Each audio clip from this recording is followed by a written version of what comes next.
आज हम उन दिनों की बात करेंगे। जूनियर मेहमूद जी की उम्र थी 11 साल। शूटिंग के दौरान मशहूर एक्टर बलराज साहनी जी ने कैसे मारा था थप्पड़ जूनियर मेहमूद जी को, हुआ था जूनियर मेहमूद जी का चेहरा लाल। बताएंगे उन्हीं की ज़बानी। देखिए इंडिया आज की खास रिपोर्ट। अरे वाह भविष्यानंद, हमने भाषा का नहीं अपने भविष्य का पूछा था, कहाँ लेके बैठ गए फुड़ुम फुड़ुम। बताओ भी झटपट, और की झंझट तो बताऊंगा सरपट। तो बेनटखट तुमने तो हमें बिल्कुल खरीद लिया है। कैसे एहसान चुकाऊंगा तुम्हारा जिंदगी में। अचानक घर छोड़कर कहाँ चले गए थे? वैद ने ज्यादा बात करने से मना किया है मालिक। वैसे तो हमने जूनियर मेहमूद साहब का कई बार इंटरव्यू लिया है, कई कलाकार के बारे में पूछा है और उन्होंने बहुत सफाई से, बहुत अच्छे से अपने अंदाज में बताया है। आज एक महान कलाकार के बारे में बात करेंगे। उनका नाम है बलराज साहनी। बलराज जी के साथ आपने कितनी फिल्म में काम किया, हमारे दर्शकों को बताएंगे आप। मैं सबसे पहले सबको सलाम, आदाब, नमस्कार, सत श्री अकाल। सलाम भाई, बहुत छोटा था मैं, अभी भी कोई बहुत वो नहीं हूँ, लेकिन छोटा यानी बाकायदा छोटा था मैं। हमारी फिल्म बनी थी नौनिहाल, और जिसके बारे में मैंने एक बार जिक्र भी किया अपने इंटरव्यू में। पहली बार मैंने बलराज अंकल को, बलराज साहनी साहब, बाअदब नाम लिया जाए उनका, क्योंकि ये वो पिलर्स हैं जिनकी वजह से आज तक फिल्म इंडस्ट्री कायम है। उनमें से एक बलराज अंकल है। नेचुरल परफॉर्मर, ये तो हमें पहले तो स्पेलिंग नहीं पता था, ना परफॉर्मेंस की, ना नेचुरल की, ना सिनेमा की। पर आहिस्ता आहिस्ता जब थोड़े बड़े होने लगे, पूरे माहौल को समझने लगे, टेक्निकली थोड़ी वाकफियत बढ़ गई मेरी, या मैंने ऑब्ज़र्व करना शुरू किया, तो समझ में ये आया कि बलराज साहनी अंकल भी अपने आप में एक है। जी हाँ, क्योंकि मैंने बलराज जी को बहुत करीब से देखा है। जब छोटा था तब तो उनकी एबिलिटी की तरफ ध्यान नहीं गया, अलबत्ता थे कि बहुत मध्यम बोलते थे, बहुत प्यार से बोलते थे। पंचगनी में हम शूटिंग कर रहे थे, नौनिहाल हमारी फिल्म, तो उसकी शूटिंग करते मैं पहली बार वो प्रिंसिपल का रोल कर रहे थे, अगर मेरी याददाश्त सही चल रही है, जहाँ पर संजीव कुमार साहब मुझे एडमिशन लेने जाते हैं मेरा। तो मैं उनसे मिला वहाँ, सलाम भाई, मैं देखते रह गया उनको। मुझे नहीं पता कि बहुत बड़े एक्टर हैं ये, मुझे लगा एक अच्छा इंसान है ये। और बचपना था मेरा, तो बहुत मध्यम बोलते थे, वो ऐसे हो तुम, बहुत है ना, एकदम पीस पास के और एकदम सुकून से बोलते थे। देख लो राकेश, आ गए हजरत खुद ही तुम्हारे सामने। क्यों बिल्लो? नहीं भैया, इससे पहले मुझे मारा। देखो बिल्लो, ऐसा नहीं करते, माफी मांगो, से सॉरी। सॉरी, अब तुम भी सॉरी कहो सॉरी। अरे बेटे, हाथ में डालो, हाथ में डालो। चलो बिल्लो, कमान, हाथ में डालो। फिर हमारी फिल्म बनी संघर्ष। संघर्ष में उनका बेटा बन गया, तो और करीब हो गया। अरे वाह भविष्यानंद, हमने भाषा का नहीं अपने भविष्य का पूछा था, कहाँ लेके बैठ गए फुड़ुम फुड़ुम। बताओ भी झटपट, और की झंझट तो बताऊंगा सरपट। तो बेनटखट फिर एक फिल्म बनी हमारी दो रास्ते, राज खोसला साहब की। एक ऐसी फिल्म सलाम भाई कि इसकी कॉपी आज भी होती है। फैमिली ड्रामा हो तो आप दो रास्ते को मिस कर नहीं सकते हैं। अलग अलग कैरेक्टरों को घुमा फिरा के लाते हैं, दो भाइयों को भिड़ा देते हैं। वो है दो रास्ते, जो सारी उम्र चलेगी। जब तक फिल्मी दुनिया कायम है तब तक दो रास्ते टाइप की फिल्में बनती रहेंगी, और जो नहीं बनाएगा वो नुकसान में रहेगा। खैर, रही बलराज अंकल की बात, बलराज साहनी साहब को मैं समझने लगा हूँ फिल्म काम करते करते, और फिल्मों में काम करते करते। दो रास्ते में एक सीन था सलाम भाई कि हमारे घर के कागजात गिरवी पड़े हैं, और हर कोई घर का मेंबर कुछ न कुछ कंट्रीब्यूशन करना चाहता है ताकि काम आए और वो घर बच जाए। पुरखों का घर है। तो खैर, मैं भी गाना वाना गा के भीख मांगता हूँ और दो पैसे जमा करके आता हूँ। गीत के बोलते अपनी अपनी बीवी पे सब गुरूर है, छोटी बहन को साथ ले जाता हूँ। मैं गाता हूँ, हाथ ले लेके पैसे मांगती है। दरअसल वो हमारे लिए भीख मांगना नहीं था, औरों के लिए बेशक हो सकता है। हम दोनों भाइयों बहनों के लिए जो कैरेक्टर थे हमारे, हमारी ज़रूरत थी जो हमें हाथ फैलाने पे मजबूर कर रही थी। हमारे दर्शक के लिए वो गाना आप बताएं। हम तो इंडिया के जरिए से बताएंगे लोगों को, लेकिन आपकी आवाज़ में 2 लाइन सुनना चाहेंगे। अरे क्या, मैं माशाल्लाह लता जी ने गाया है सलाम भाई गाना। अपनी अपनी बीवी पे सबको गुरूर है, जैसी भी है बीवी शौहर के लिए हूर है, जब तक ये दुनिया कायम है सलाम भाई, ये गाना कायम रहेगा।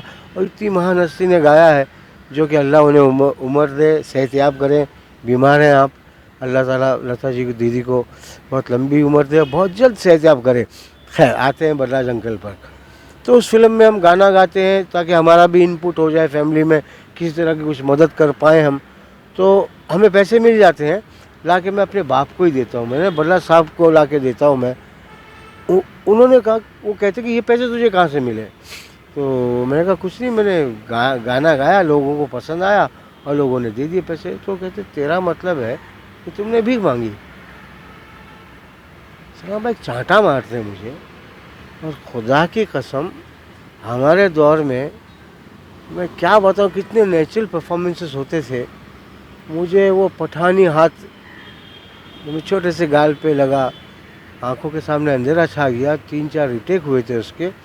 मैं बहुत रोया था, नेचुरल रोना जो होता है, बच्चे का रोना होता है।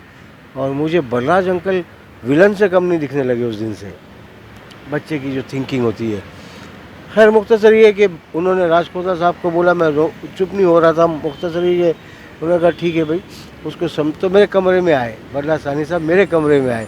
मेरी इतनी औकात तो नहीं थी, लेकिन वो आए और मुझे बहुत प्यार से समझा कर, देखो ये परफॉर्मेंस है, एक्टिंग होती है बेटे, ये कहानी को हकीकत में ढालना होता है। और जूनियर महमूद अगर ऐसा करते हुए लोगों की आंखें डबडबा देंगे, कितनी तालियां मिलेगी तुम्हें, कितनी तारीफ़ें होंगी तुम्हारी। ऐसे ऐसे करके मुझे मेरा ब्रेन वॉश किया उन्होंने। बोले मैं तुम्हारा दुश्मन नहीं, अंकल हूँ बेटा। मैंने अगर उस सीन में चांटा रख ही दिया तुम्हें, उसका मतलब ये था कि तुम बहुत आर्टिफिशियल कर रहे थे पहले। तो मैंने राज जी से बात की, राज कोतला साहब से, और हम लोगों ने डिसाइड किया कि हम आपको रियल मारेंगे। और फिर देखिए अच्छा खासा गैप है, वो जब चांटा मारते थे मैं डायलॉग भूल गया था, अच्छा खासा नेचुरल गैप है। और राज कोतला अंकल ने काटा नहीं वो शॉट। और पिक्चर अगर आपके पास अगर उसकी अवेलेबिलिटी है तो देखने वालों को दिखाएं, बहुत मजा आएगा। ये लो रुपए है पूरे 15। ये तुम्हें कहाँ से मिले? मिल गए रास्ते पर। सच से बताइए कहाँ से मिले? सोचा था चाहिए रुपए फीस के लिए, देखा था लोगों को गाकर कमाते हुए, सोचा हम भी गाकर कमा ले। तो इसका मतलब ये है कि तुमने भीख मांगी हैं?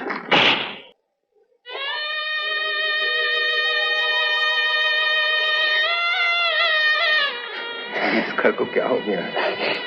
भीख नहीं मांगा करते, समझे? हाँ, तो ये पैसे माँ को दे दो, वो गरीबों में बांट देंगे। ये तो हो गई दो रास्ते की बात। और ऐसी कौन सी फिल्म के कोई किस्से आप बताएंगे? हमारी एक फिल्म बनी घर घर की कहानी, बी नागी रेड्डी साहब की फिल्म। ये वो प्रोड्यूसर हैं जिन्होंने रामो श्याम बनाई थी, वो साथ हमारे बिग बॉस यूसुफ साहब की, उनकी फिल्म थी ये, बी नागी रेड्डी साहब की। और हम लोग चेन्नई में पूरी फिल्म मुकम्मल की हम लोगों ने। उन्हीं का स्टूडियो था, विजय वाहनी करके, बहुत बड़ा स्टूडियो, और एसी फ्लोर वगैरह उस ज़माने में बहुत बड़ी बातें होती थी कि एयर कंडीशन फ्लोर है आपका। और वो फिल्म थी, और उसमें 3 फैमिली की कहानी थी, जिसमें से एक फैमिली में जो मेरे अब्बा थे पैसे वाले थे, जागीरदार साहब, गजानन जागीरदार साहब, और मैं एक इकलौती औलाद थी। और कैसे बिगड़ता है बच्चा अपने माँ बाप के लाड से, स्पेशली माँ के लाड से। माँ जो उसकी गलतियों को इग्नोर करती है या उस पर पर्दा डालती है। बड़ी प्यारी फिल्म है, और हर उम्र के हर दौर के बच्चे ने फिल्म देखनी चाहिए, उनके अलावा उनके माँ बाप ने पहले देखनी चाहिए। घर घर की कहानी। तो 3 फैमिली थी, ओम प्रकाश अंकल की, बलराज अंकल की और जागीरदार साहब की। तो तीनों फैमिली में जो डिफरेंसेस थे, एक जीने का सलीक़ा और उस फैमिली के तरबियत को जो रोशनी डाली थी इन लोगों ने। घर घर की कहानी में मेरे बड़े डिफरेंट शेड्स हैं मेरे। मैं उसमें बदमाशियाँ भी कर रहा हूँ, फिर अच्छा बच्चा भी बन रहा हूँ। ये रोना रपाना, एक होता ना कि रियलाइजेशन कि अपनी गलतियों को वो करना, काफ़ी लंबा कैरेक्टर था। और मुझे इस फिल्म के लिए नॉमिनेट किया था नेशनल अवार्ड के लिए। सलाम भाई छोटी बात तो नहीं, मेरे जैसे छोटे से इंसान के लिए बहुत बड़ी बात है कि मुझे नॉमिनेशन मिला था, अवार्ड नहीं मिला। कोई बात नहीं, अवार्ड बहुत सौ को नहीं मिला तो मुझे भी नहीं मिला, वो बड़ी बात नहीं। अलबत्ता ये कि अगर इस काबिल भी आपको समझा है तो आपकी मेहनत की दाद है, ये आपकी मेहनत को सराहा गया है। और उसकी वजह ये थी कि बड़े बड़े दिग्गज होने की वजह से मुझ पर फोकस हुआ था, जिसमें से ओम प्रकाश अंकल को क्रेडिट जाती है, जागीर साहब को जाती है, और सुप्रीमो बलराज अंकल को जाती है। तुमने कभी सोचा है जिस रुपए को तुम इतनी बेरहमी से उजाड़ते हो, उसके लिए तुम्हारे माँ बाप कितनी तकलीफें उठाते हैं, हर रोज कितनी मौतें मरते हैं? वो अपनी ख्वाहिशों का, जरूरतों का गला घोंटकर तुम्हें स्कूल और कॉलेज में इसलिए पढ़ाते हैं कि तुम जिंदगी में कुछ बनो, लेकिन तुम चोर बनो, जुआरी बनो। ये इंसाफ नहीं, अंधेर है, जुल्म है। माफ कर दिया, आपके चरणों की दावत, मैं फिर कभी जुआ नहीं करूंगा, कभी चोरी नहीं करूंगा। भीमा टवाल साहब की फिल्म थी दो बीघा जमीन, उसमें ये तो एक हाथ रिक्शा खींचने वाले दमदम यानी कि कोलकाता के होते हैं। आप देखिए साहब परफॉर्मेंस को, जो इन्होंने परफॉर्मेंसेस दी हैं बलराज अंकल ने, हमने बड़े होने पे समझ में आया। हमारे बचपन में तो ठीक है भाई एक्टर हैं या वगैरह वगैरह, पर जब समझ में आया, ये समझ में आया कि बलराज अंकल की कुर्सी खाली हमेशा ही रहेगी। और मैं बहुत नसीब वाला हूँ कि मैंने उनके साथ 4-5 फिल्में की होंगी, 4 तो पक्का की है, शायद एक कोई भूल भाल रहा हूँगा। तो मैंने इतना काम किया, मैं उनसे मिलने जू पे जाया करता था। सनन के सामने उनका बंगलो था, और अजय फॉरेन में पढ़ा करते थे उनके साहबजादे परिषद सानी साहब। तो मैं जाता था, कितना प्यार करते थे मुझे उस दौर में। सभी लोग एक दूसरे से कितना प्यार करते थे, ऐसा वेलकम करते थे कि जैसे कि अपना कोई रिश्तेदार आ गया है। तो बलराज अंकल के बंगले पे जाया करता था, और मुझे बड़ी खुशी होती थी जब वो बहुत मोहब्बत से मुझसे पेश आते थे। मुझे लगता था कि मेरी फैमिली के अलावा भी एक फैमिली है। ये मैं फीलिंग बता रहा हूँ आपको, एक जज्बा बता रहा हूँ लोगों का। ये दौर था, ये दौर मैंने देखा है। और ये बलराज साहनी साहब के एज एन एक्टर, उनके परफॉर्मर होने के नाते मैं समझता हूँ कि बलराज साहनी साहब का रिप्लेसमेंट आज भी नहीं है, कल भी नहीं होगा, इंशाल्लाह 100 साल बाद भी नहीं होगा। और वैसे बलराज जी की आपने कई पिक्चर देखी होगी, उसमें से आपको कौन सी पिक्चर अच्छी लगी? बलराज अंकल बड़े नपे चूल्हे और बहुत ही अच्छे परफॉर्मर थे। एक फिल्म आई थी गरम हवा, वो एक आर्ट मूवी थी, तो उसके कुछ अंश अगर आप दिखा सको तो पता लगा कि बलराज साहनी चीज़ क्या थी। गरम हवा एक फिल्म आई थी सलाम भाई, वो ज़रूर दिखाएं आप। और आपने मुझे इतनी अच्छी यादों में ले गए, तो मैं आपका शुक्रिया अदा करता हूँ। मुझे सिर्फ तुम्हारे दस्तखत से मतलब है। मैं कहता हूं, अगर तुम मेरी परेशानियां बांट नहीं सकते तो कम से कम उनमें इजाफा तो ना करो। प्रभु, ये सब तो इसलिए है कि परेशानियां कम हो जाएं। हाँ, एक तो तुम्हारे ताया अब्बा ने मेरी परेशानियां कम की, अब तुम करने चले हो। अगर यही सब करना है तो थोड़े दिन और ठहर जाओ, मैं कब तक बैठा रहूंगा तुम्हें रोकने के लिए।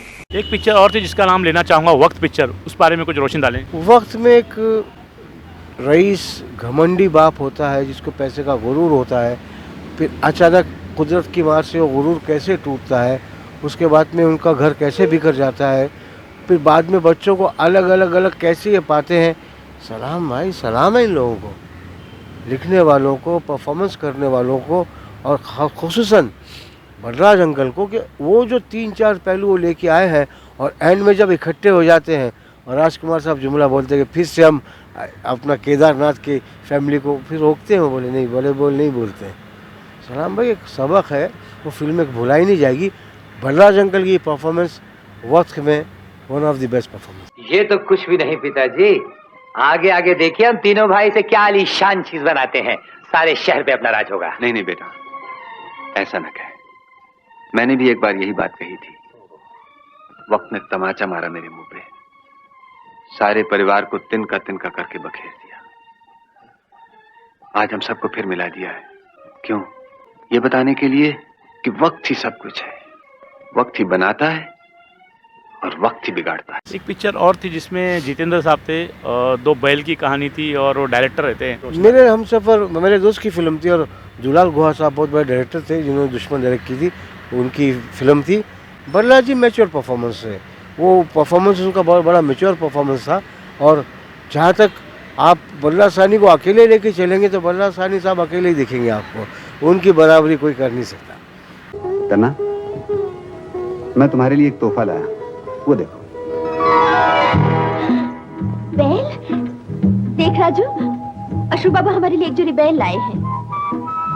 मगर बाबूजी, हम ये बैल ले कैसे जाएंगे? वो इंतजाम भी हो जाएगा। ये तो बहुत ही अच्छा है, ये लोग तुम्हारे साथ ही चले चले, और जो पैसा बनता है वो तुम मुझसे ले लो। अरे लो, बोल लो, कर लो बात। बाबूजी, आप क्या बात करते हो? ये तो हमारी बहन है और हम इसको ससुराल छोड़ने जा रहे हैं, पैसे थोड़े लेंगे। चल पहना। बलराज जी हीरो में बहुत कम आए और बाप के रोल में ज़्यादा, इस पर आप क्या कहेंगे? ये मैं तो बहुत बच्चा था और मैं इसके बारे में क्या कहूँगा। जब बड़े बड़ों ने, हो सकता पर्सनैलिटी जो उनकी थी वो बड़ी एक कहते हैं ना रुबाबदार पर्सनैलिटी थी, तो उसको लेकर वो अच्छा प्ले हुआ है उनका। नई रोशनी, क्या क्या फिल्में की हैं उन्होंने, बड़ी बड़ी फिल्में की हैं। और बलराज जी ने जो भी किया है ये आर्काइव्स में रखी जाएगी ये बातें, और आने वाली जनरेशन को बहुत फ़ायदा होगा। बलराज साहनी साहब को देखते रहें आप। अच्छा एक्टर बनना है तो बलराज अंकल को मिस ना करें। All the very best to you all. Junaid Mahmood साहब ने बलराज साहब को अपने अंदाज में श्रद्धांजलि दी। हम इंडिया आज की पूरी टीम की तरफ से बलराज साहनी साहब को श्रद्धांजलि देते हैं। आप देखते रहिए इंडिया आज। मैं सलाम काजी, इंडिया आज के लिए।